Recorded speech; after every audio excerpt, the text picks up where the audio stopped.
Graça e paz a todos, sejam todos bem-vindos ao meu, ao seu, ao nosso canal de estudar a Bíblia, a teologia com alegria. Estamos mais uma vez aqui estudando a bibliologia no que diz respeito à doutrina da palavra de Deus, e você não deve esquecer de uma coisa. Se você chegou aqui e não é inscrito, se inscreve no canal. Se assim, no final, achou interessante o conteúdo, deixa o seu like e compartilha para que outros possam ter acesso a esse material. Se você entende, deixa aqui com todo respeito, que esse conteúdo acrescentou no seu estudo, se você está começando na teologia, a se colocar diante de temas como esse que será abordado. E é bom a gente lembrar, já que estamos falando de bibliologia, sobre a importância de nós continuarmos estudando teologia, porque a fonte que abastece todo o nosso pensamento teológico, vamos falar assim, a teologia em si, é a palavra de Deus. E aí tem uma importância de você estudar a doutrina da palavra de Deus, porque é o seguinte: a doutrina das Escrituras, ela é absolutamente fundamental. Por quê? Essa doutrina, ela é essencial porque ela identifica qual é a nossa única fonte verdadeira para toda a verdade cristã. E eu estou dizendo isso porque as Escrituras afirmam repetidamente ser ela palavra de Deus. E aí nós vamos estudar por que razão as Escrituras elas afirmam ser palavra de Deus. E aí é interessante a gente continuar dessa forma aqui, estudando as Escrituras. E nós que estamos aqui precisamos ter alguns cuidados quando estudamos as Escrituras.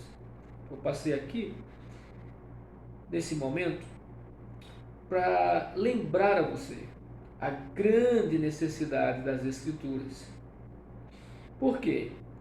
Dentro do estudo da teologia, você vai perceber que existe uma revelação chamada geral.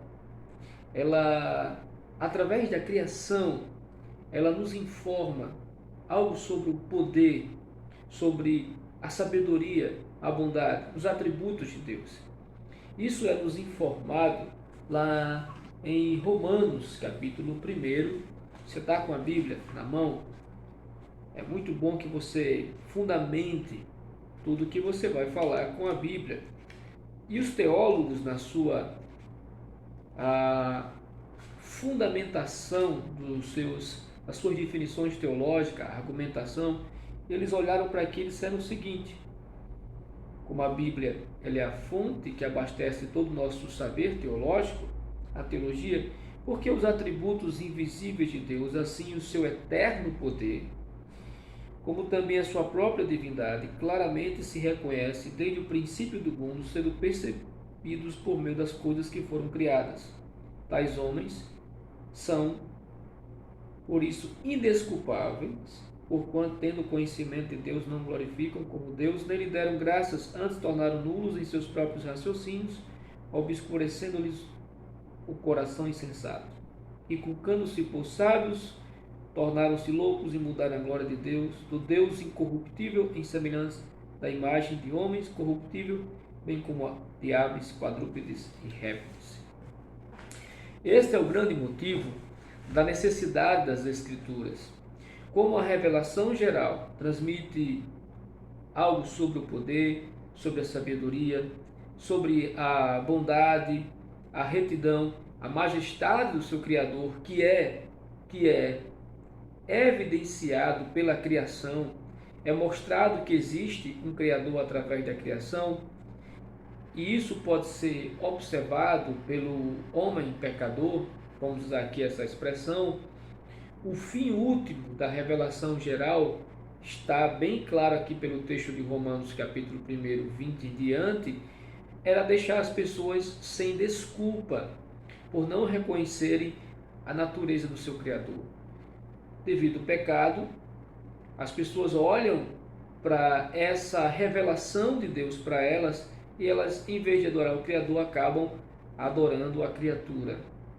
Mesmo que os estudiosos digam que o homem nasce com essa tendência religiosa, mas muitas vezes eles não direcionam por causa do pecado que deturpou, embaçou, prejudicou essa revelação de Deus para eles, e isso mostra que essa revelação ela não transmite para o pecador algo a respeito de como esse pecador ele pode obter reconciliação com esse Criador e escapar do seu julgamento. É por isso que Deus ele achou necessário revelar-se diretamente por uma revelação que nós a chamamos na teologia de especial. Tá certo? Porque o propósito da revelação geral era, na realidade, como foi definido na Escritura, simplesmente mostrar a evidência de um Criador, da sua existência, e dessa forma tornar o homem indesculpável, como o próprio texto diz. Mas essa revelação, ela é, de alguma forma, explicada através da revelação especial. Porque eu vou falar uma coisa para você interessante. Por essa revelação, as pessoas elas não tinham a possibilidade de ser salvas, apenas condenadas. Você pode perceber isso. Mas Deus, na sua soberania, nos disponibilizou um testemunho escrito, fixo, para as suas criaturas. E nós estamos estudando exatamente sobre esse processo onde ele utilizou seres humanos, supervisionados por seu Espírito, para que ele transmitisse para nós aquilo que ele queria que nós soubéssemos a respeito dele, muito mais além do que a revelação geral permitia conhecer dele. E esse livro, composto, conforme os estudiosos nos informam, num período de mais de 1500 anos, por 40 autores diferentes, mas que era composto de mais do que palavras humanas. Não tem só palavras humanas ali. Essas palavras elas foram inspiradas por Deus no sentido de que elas têm o que foi colocado ali foi supervisionado, tem origem em Deus. Por isso que é a palavra de Deus. E nós precisamos nos atentar a isso, tá certo? E isso é que vai nos mostrar a grande superioridade das Escrituras com relação à revelação geral. Porque quanto à revelação geral, ela apenas colocava o homem indesculpável, condenando o homem, mas as Escrituras, elas revelam a mente de Deus, elas nos informam os caminhos de Deus, a justiça de Deus, os meios pela qual esse Criador, não compreendido através da criação, não adorado como deveria ser adorado, ele pode ser conhecido e o homem pode conseguir agradá-lo através do conhecimento dessa revelação especial. Pois a fé vem pelo ouvir e ouvir a palavra de Deus. Ela é superior, ela é específica, ela é verbal, como temos estudado, e ela é a única revelação escrita de Deus através dos seus profetas e apóstolos, como veremos no decorrer do nosso estudo aqui. Então essa palavra escrita de Deus ela é única, ela é a única revelação de Deus claramente, que declara a pecaminosidade do homem e como Deus trouxe a nós a provisão de um Salvador para nos livrar desse estado de condenação. Pois bem, falei disso aqui, mas eu preciso voltar a um tema que eu falei que eu devo ser fiel na minha promessa. Eu falei que explicaria para vocês a base bíblica da doutrina da inspiração. Vocês acabaram de ver, comparada à revelação geral, a superioridade da revelação especial que está presente na Escritura. A grande base bíblica que vocês vão ver aqui, e eu vou colocar nesse vídeo, alguns livros que são importantes para você se aprofundar, certo? Vou colocar alguns livros que foram alvo da minha consulta, vou citá-los aqui, além do que tem sido base, os 50 Verdades Centrais da Fé Cristã, do Greg Allison, tá certo? Nós temos que entender que essa doutrina da inspiração das Escrituras, ela já é bem evidente no Antigo Testamento. Você percebe, pegando a sua Bíblia, em Deuteronômio, capítulo 1, versos 3, você vai encontrar um texto em que está dito dessa forma aqui. Preste bem atenção. Abra a Bíblia comigo, marque em casa. Você que está iniciando no estudo da teologia e não teve a oportunidade de ter um momento como esse. E eu sei que eu não sou o único a estar fazendo isso, mas espero estar acrescentando o que você já tem estudado. O verso 3 disse assim, Deuteronômio: sucedeu que no ano 40º, no primeiro dia do 11º mês, falou Moisés aos filhos de Israel, segundo tudo que o Senhor lhe mandara a respeito deles. Preste bem atenção. Como aqui já está presente um texto que mostra quanto a Bíblia já afirma a inspiração a partir do Antigo Testamento. Eu vou falar um pouco mais aprofundado, citando o grande livro do nosso querido professor Ernst Mayr, em um livro que ele fez sobre inspiração e inerrância pela cultura cristã. Porque eu vou falar agora que os profetas, quando declaravam a respeito de suas instruções, eles usavam assim diz o Senhor, como por exemplo lá em Isaías 66:1. E isso vocês precisam saber, e é um livro que eu vou indicar para vocês por alguns motivos interessantes. Quando você estuda, por exemplo, a doutrina da inspiração, a doutrina da bibliologia, né? A chamada doutrina da palavra de Deus, é costumeiramente indicado a leitura de um livro, talvez no conhecimento que eu tenho, pouco comparado a muitos, é um livro que sempre foi indicado, né? Introdução Bíblica, ou do Norman Geisling, assim conhecido. Eu vou colocar aqui para vocês, e lá ele vai nos dar uma informação sobre como o Antigo Testamento ele já reivindicava nos seus escritos já a favor da sua inspiração, tá certo? Lá no livro você vai perceber, com base no fato de se apresentar perante o povo de Deus e ser por esse povo recebido como um pronunciamento profético, o Antigo Testamento ele vindicava, ele já colocava para si a inspiração divina. Por exemplo, é nos informado que os livros escritos pelos profetas eram conservados em um lugar secreto. Quando você abre a sua Bíblia, em Deuteronômio capítulo 10, mais precisamente no verso 2 diz: escreverei nas 2 tábuas as palavras que estavam nas primeiras que quebraste, e as porás na arca. Moisés colocou sua lei na arca de Deus. Mais tarde, ela seria, por exemplo, mantida no tabernáculo para ensino das gerações futuras, porque isso era o que deveria acontecer. O que seria ensinado? a lei de Deus transmitida a Moisés. Já mostra a, o reconhecimento da inspiração, porque era originada em Deus, aquilo que esses ensinamentos que Moisés havia recebido.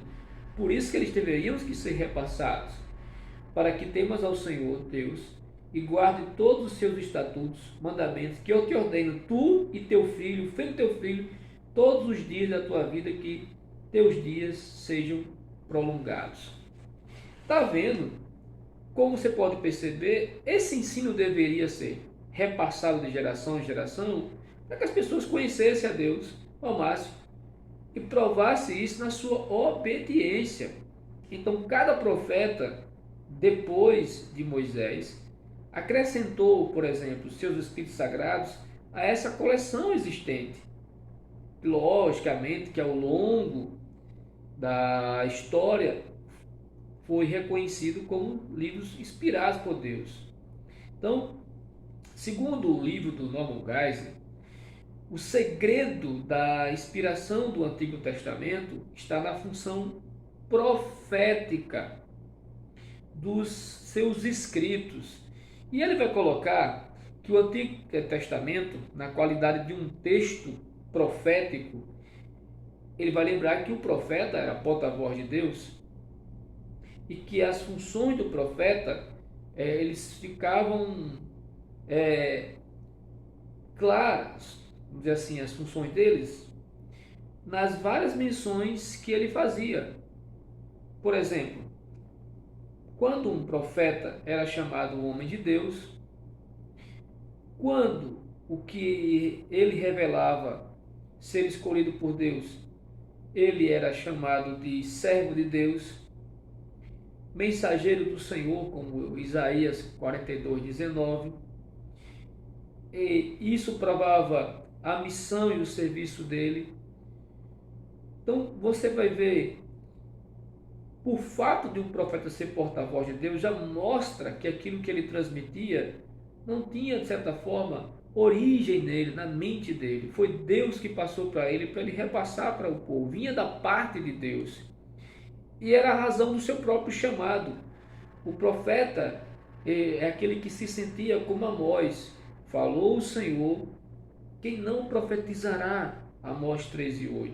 E como outro profeta chegou a dizer, eu não poderia desobedecer à ordem do Senhor meu Deus para fazer coisa pequena ou grande. Números 22:18. Então, assim como Arão havia sido profeta ou porta-voz de Moisés, em Êxodo 7:1, aí ele vai dizer, pois deveria falar todas as palavras que o Senhor havia dito a Moisés, Êxodo 4:30. Assim, Geisler vai dizer que os profetas de Deus deveriam falar somente aquilo que o Senhor lhe ordenasse. Isso já mostra que o Antigo Testamento já reivindica a sua inspiração. Tá certo? E assim dissera Deus aos profetas, porei as minhas palavras na sua boca, e ele lhes falará tudo o que eu ordenar. Deuteronômio 18:18. Além disso, nada acrescentareis ao que vos ordeno, e nada diminuireis. Deuteronômio 4:2. Em suma, isso mostra que o profeta é aquele que dava a saber o que Deus lhe havia revelado. E você vai perceber que nessa afirmação de sua inspiração, podemos perceber na leitura de textos como esse no Antigo Testamento, os falsos profetas, eles eram identificados por suas profecias falsas e pela falta de confirmação miraculosa, ou palavra que eu pai não digo. Por isso que declara o livro de Deuteronômio, vai dizer o seguinte, quando tal profeta falar em nome do Senhor e o que disse não acontecer nem realizar, essa palavra não procede do Senhor. Está lá em Deuteronômio 18:22. Então, é isso.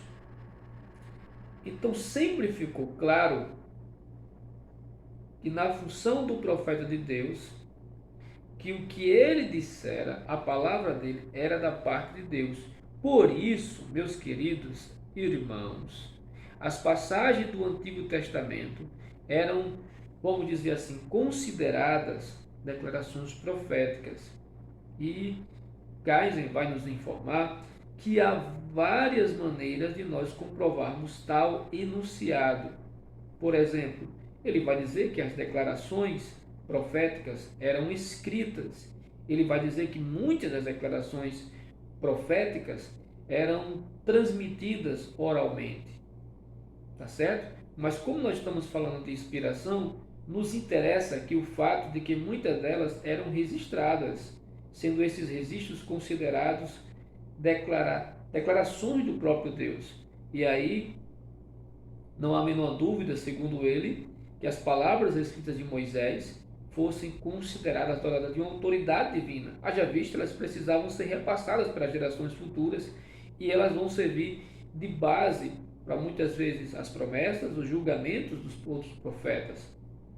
Não se aparte da tua boca o livro dessa lei. Josué 1:8 foi a exortação aos filhos de Israel. Aí você vai perceber uma coisa: Josué, esse sucessor de Moisés, há uma menção de que ele escreveu essas palavras no livro da lei de Deus, em Josué 24 e 26, e que outro lugar, quando o rei queimou a primeira mensagem escrita por Jeremias, que lhe enviara, o Senhor ordenou ao seu profeta: toma ainda outro rolo, escreve nele todas as palavras que estavam no primeiro rolo. Jeremias 36:28. O profeta Isaías também recebe esta ordem: toma um grande rolo e escreve nele, lá no seu livro, Isaías 8:1. E de modo semelhante, um profeta chamado Abacuque recebeu esta ordem da parte de Deus: escreve a visão, torna bem legível sobre tábuas, para que aquele que lê corra com ela. Abacuque 2:2. Os profetas posteriores, aqui é interessante, usavam os escritos dos profetas que os antecederam, porque consideravam palavra de Deus escrita. Daniel, lá no exílio babilônico, e seu povo estava chegando ao fim. Ao ler, sabia que esse exílio estava chegando ao fim, quando ele leu a profecia de Jeremias. Assim escreveu o profeta: eu, Daniel, entendi pelos livros que o número de anos de que falou o Senhor ao profeta Jeremias. Veja o Antigo Testamento reivindicando a sua inspiração. E isso é informado no livro sobre como a Bíblia chegou entre nós. Introdução bíblica. Eu colocaria aqui a foto, já parece que já foi bem reeditado. Então, como esses escritores do Antigo Testamento eram profetas, todos os autores tradicionais do Antigo Testamento são denominados profetas, mesmo, Geisen vai dizer, como título, ou seja, como função. Nem todos eram profetas por ter estudado para ser isso ou por possuir um dom de profecia. É-nos informado, como confessou Amós: eu não era profeta, nem filho de profeta, mas o Senhor me disse: vai, profetiza ao meu povo Israel. Davi, por exemplo, a quem se atribui a quase metade dos salmos, exercia a função de rei. No entanto, testificou esse rei: o Espírito do Senhor fala por mim e a sua palavra está na minha boca. Segundo livro de Samuel 23:2. E o Novo Testamento, falando sobre isso, acertadamente em Atos 2:30, o denomina como profeta. Veja, você está percebendo onde nós vamos chegar? De modo semelhante, o rei Salomão, ele, autor do livro de Cantares, ou Cântico dos Cânticos, Provérbios e Eclesiastes, teve visões da parte do Senhor. 1 Reis 11:9. Tá certo? E conforme Números 12:6, as visões eram até um meio de Deus mostrar ao povo quem eram seus profetas. Estamos aqui estudando, gente. Embora Daniel fosse estadista, o próprio Senhor denominou de profeta, em Mateus 24:15. Pois bem, Esse grande legislador chamado Moisés, libertador de Israel, é denominado também de profeta. Deuteronômio 18:15 e Oséias 12:13. Josué, sucessor de Moisés, era considerado profeta. Deuteronômio 34:9. Samuel e Natan e Gade foram profetas que escreveram primeiras Crônicas 29 e 29. Vamos comprovar isso? Pega a sua Bíblia, o primeiro livro de Crônicas, vamos citar direitinho, né? 29 e 29. Vamos ver essa citação aqui do Geisel e vamos ver o que é que está escrito lá. Beleza? Estamos aqui como se tivesse num bate-papo. Os atos, pois, do rei Davi, tanto os primeiros como os últimos, está escrito, eis que estão escritos nas crônicas registradas por Samuel, o vidente, nas crônicas do profeta Natan, nas crônicas de Gade, o vidente. Olha que coisa, hein? Da mesma forma que Isaías, Jeremias, Ezequiel, os 12 profetas menores. Beleza? Então mantinha-se um registro oficial dos escritos proféticos. E Geisel vai dizer que comprovadamente não há registro de escritos não proféticos conservados a par da compilação sagradas que teve início com a lei de Moisés. Amém? E meus queridos e amados, nós temos que lembrar uma coisa para vocês, certo?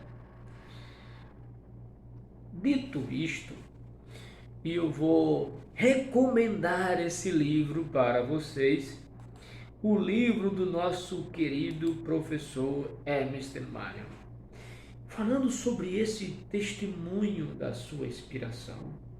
E começando com uma frase do, lógico, ele não poderia esquecer, do John Calvin nas suas Institutas: a Escritura é a escola do Espírito Santo, na qual nem deixou de colocar coisa alguma necessária e útil de se conhecer, nem tampouco se ensina mais do que precisa saber. Calvino, impressionante o que você escreve. Então, conforme nós já colocamos de forma bem resumida, a Bíblia ela vai autenticar-se a si mesma como registro inspirado. Nós vemos isso aqui a partir dos textos do Antigo Testamento. Eu estou falando sobre a base bíblica. Espero estar contribuindo com você. Que Deus ordenou que sua palavra fosse escrita. Tá certo? E isso eu comecei a fazer dentro de uma análise já do Antigo Testamento, já que o Novo já trabalha em cima, já dizendo que toda a Bíblia é inspirada pelo Senhor de forma muito mais clara. E aqui eu fiz uma apurada de que na concepção de Geisel já é o Antigo Testamento reivindicando para si a sua inspiração com base na concepção dos profetas, que eram descritos como aqueles que pelos quais Deus fala, tá certo?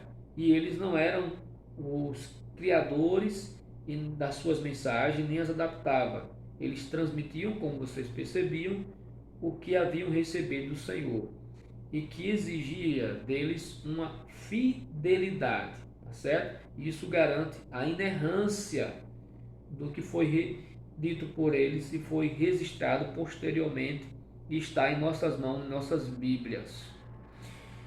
Amém?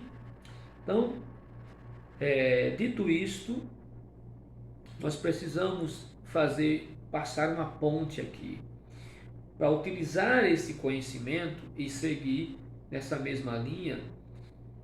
Os profetas, eles que tinham consciência do seu chamado por Deus e que receberam essa mensagem da parte de Deus, que era totalmente distinta dos seus próprios pensamentos. Eles dirigiam-se ao povo, como vocês podem perceber que eu falei aqui, no assim diz o Senhor, e isso transmitia uma certeza de que Deus é quem tinha dado essa mensagem para eles, tá certo? e que muitas vezes nem eles mesmos entendiam a mensagem transmitida, e isso é colocado pelo nosso professor Ernst Mayr como um fato importante a favor da sinceridade dos profetas. Por exemplo, vamos aqui abrir aqui no livro de Daniel, capítulo de número 12. Daniel, capítulo 12, tá certo? Daniel, capítulo 12. Aí nós vamos perceber se o dito pelo nosso querido professor é algo que nós possamos encontrar uma base bíblica, mas sendo quem ele é, olha o que diz aqui o verso 8. Eu ouvi, porém não entendi. Então eu disse, meu Senhor, qual será o fim dessas coisas? Ele respondeu, vai, Daniel, porque estas palavras estão encerradas até ao tempo do fim. Tá?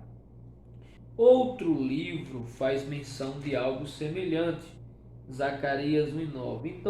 Então perguntei, meu Senhor, que são estes? Respondeu o anjo que falava comigo, eu te mostrarei quem são eles. Tá certo? Então, meus queridos irmãos, trazendo para o Novo Testamento, você vai ver que essa reivindicação do Antigo Testamento, da sua inspiração, como estamos colocando aqui, no Novo Testamento, os escritores do Novo Testamento reconheciam ser o Antigo Testamento a palavra de Deus. Quando você vai para Hebreus capítulo 1, um texto bem conhecido e citado nos nossos queridos concílios batistas, havendo Deus outrora falado, muitas vezes e de muitas maneiras, aos pais pelos profetas, olha aí, texto bonito que comprova de verdade que os escritores do Novo Testamento já reconheciam o Antigo Testamento como palavra de Deus. Verso 3 e 7 de Hebreus. Assim, pois, como diz o Espírito Santo, hoje se ouvides a sua voz. Amém? Sendo essa escritura um registro fiel da história e da vontade de Deus. Que coisa linda! Como a Bíblia ela tem essa evidência interna da sua inspiração, da sua origem divina.